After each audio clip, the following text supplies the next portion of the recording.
Bukan hanya Trump dan Europe, masyarakat Cina juga ikut menuntut pemerintahnya. Sebanyak 500 TKA Cina dilarang masuk di Sulawesi Tenggara. Taiwan bertahan dengan sangat baik. Apa sih rahasianya? Selamat datang di China Uncut bersama saya, Chris.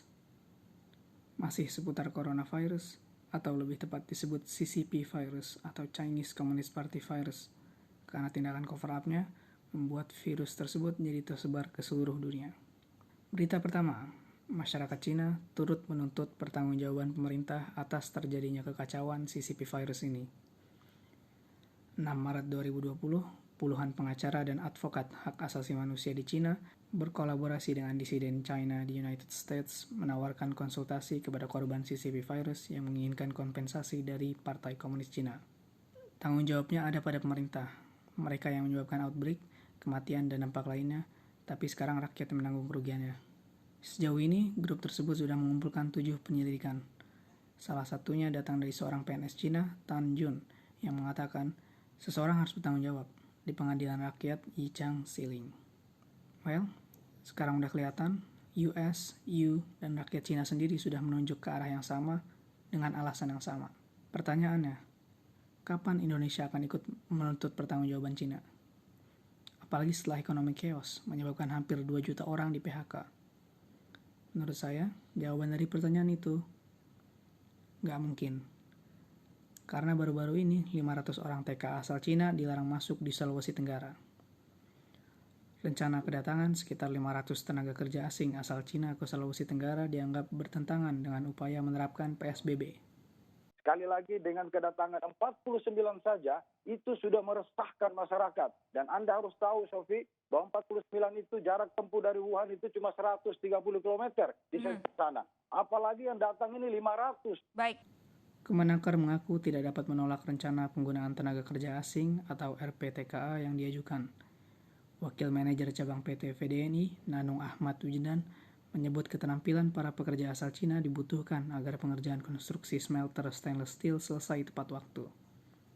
Ini mengingatkan saya pada quote dari Nasir Weddadi, aktivis dari Mauritania, yaitu negara di Afrika Barat, silakan cari di Google, di salah satu podcast China Unscripted.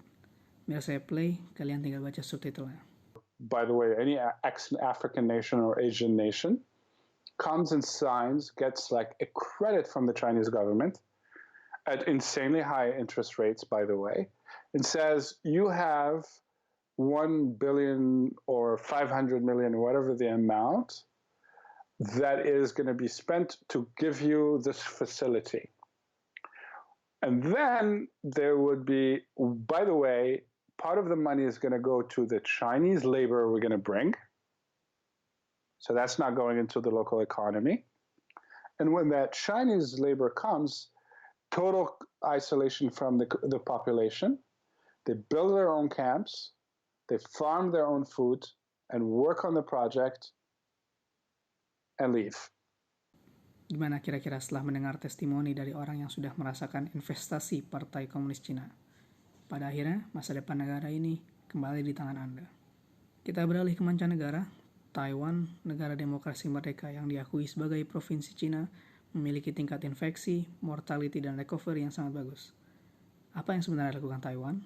Johns Hopkins University membuat model memprediksi penyebaran CCP virus dan mengatakan bahwa Taiwan akan menjadi negara nomor 2 yang memiliki angka infeksi tertinggi. Turns out, Taiwan belajar dari pengalaman. Pada outbreak SARS lebih dari 1 dekade lalu, Taiwan terkena dampak yang sangat buruk. Taiwan was able to take all of these steps because it learned lessons the hard way. The SARS outbreak is a wake-up call for Taiwan, and we learned a lot from the SARS outbreak. Belajar dari outbreak SARS, Taiwan persiapkan segala macam kebutuhan, termasuk medical supplies, tracking system, dan lain-lain. Satu lagi yang mereka pelajari, yaitu jangan percaya Partai Komunis Cina. Karena Partai Komunis Cina juga melakukan cover-up saat terjadi outbreak SARS. Another reason Taiwan acted so early, they didn't trust either the Chinese government or the head of the World Health Organization, who in January praised China's response, says Bill Stanton, the former top U.S. diplomat in Taipei. He was just defending the Chinese position and echoing what they had to say. Jadi pemirsa, Menjadi negara yang diopresi Cina ternyata ada nilai positifnya juga ya. Demikian episode China Uncut minggu ini. Jika kamu ingin mengetahui lebih banyak, silakan support kami dengan subscribe, like, komen, dan terutama share videonya. Saya Chris, dan sampai jumpa di berita selanjutnya.